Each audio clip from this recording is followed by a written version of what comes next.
"26-year-old single mom Emily Fennell had been adapting to life without her dominant right hand after a tragic rollover car accident almost 5 years ago.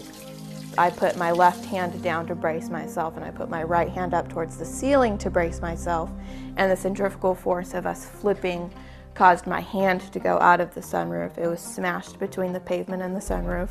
The injury to Emily's hand was devastating. Her mother, Kim, had to make the final decision whether to allow doctors to amputate. Started back here, so this was missing. The surgeon showed me the x-rays. I can read an x-ray. You know what a hand is supposed to look like, and it wasn't there. My mom explained to me that they had to cut off my hand, that there wasn't anything that they could do. Honestly, my first thought was that this sucks. I mean, to be honest, what else can you think at that point? I remember thinking that it's going to be hard. How am I going to take care of my daughter? It was hard. She was still in diapers at the time. Emily found prosthetic hands unsatisfactory and adapted on her own. But she found the little things, like helping her daughter tie her shoes or putting her own hair in a ponytail, the things she missed the most. When Emily heard that UCLA was launching a hand transplant program, the first on the West Coast, she called the same day. I think it's an amazing opportunity. Who would have thought that, you know, you can get another hand after you've lost your hand? I definitely never thought that it was a possibility. I thought, this is it. We actually screened over 50 patients to find our first candidate. And Emily we found to be the absolute ideal candidate in every regard.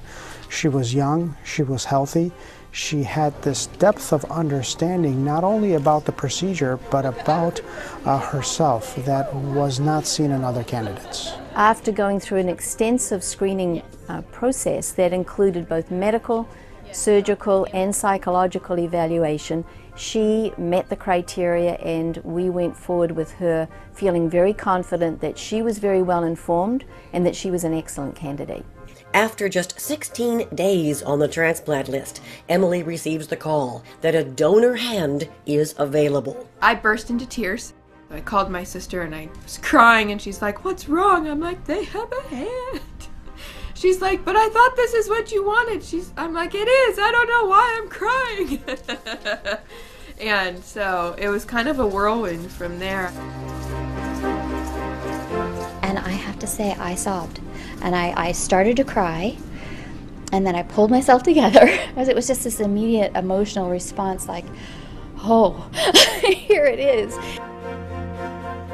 I remember right before I went into the OR, my mom asked me, "Are you sure you want to do this?" And I said, "Yes, I'm sure." I evaluated the hand from the deceased donor.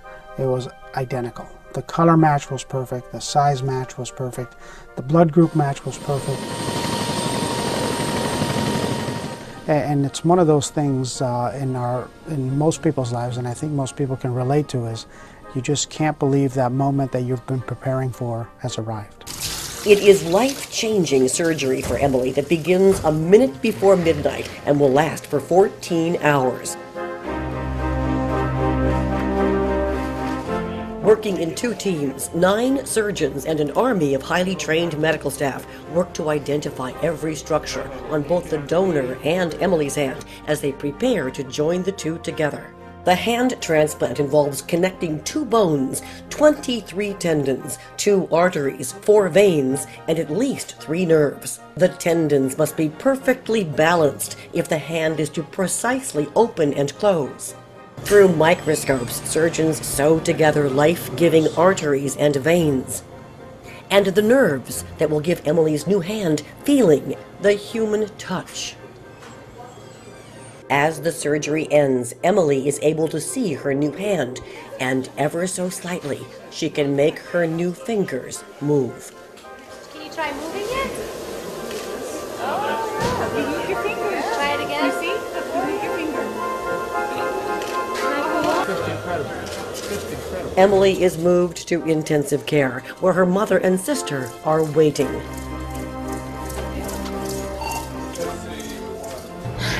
As a mother, one of the first questions you ask when your baby is born is, did they have all their fingers and toes? She lost that. And it's back. What was really one of the most emotional moments for me was to see her mother. Her mother came and hugged me and whispered in my ear, "You have made my child whole again." The hard part for the surgical team is over, but Emily's journey has just begun. This is a clinical trial. There is much to learn about immunotherapy drugs necessary to stave off rejection of the donor hand, but which can carry serious side effects. And Emily must work relentlessly to recapture function and feel. I hope she'll meet her goal, being able to put her hair back in a ponytail and return to normal life. She is adapting to taking all of her medications. She's adapting to an extremely rigorous outpatient therapy schedule. She's learning that it's going to be a lot of hard work, so she's doing extremely well. You're singing.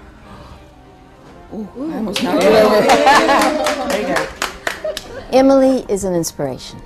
She has a wonderful smile. She looks at her both hands, and I can see in her eyes that she has what she wants. And she is going forward with her life now with two hands. And I can see it in her face, and I can see it when she puts her arm around her little daughter. This is a young woman who has a new lease on life. My goal is to function with it like a regular hand and not have to think about it. And from what I understand from Dr. Azari and the other candidates that he's seen, that's entirely possible.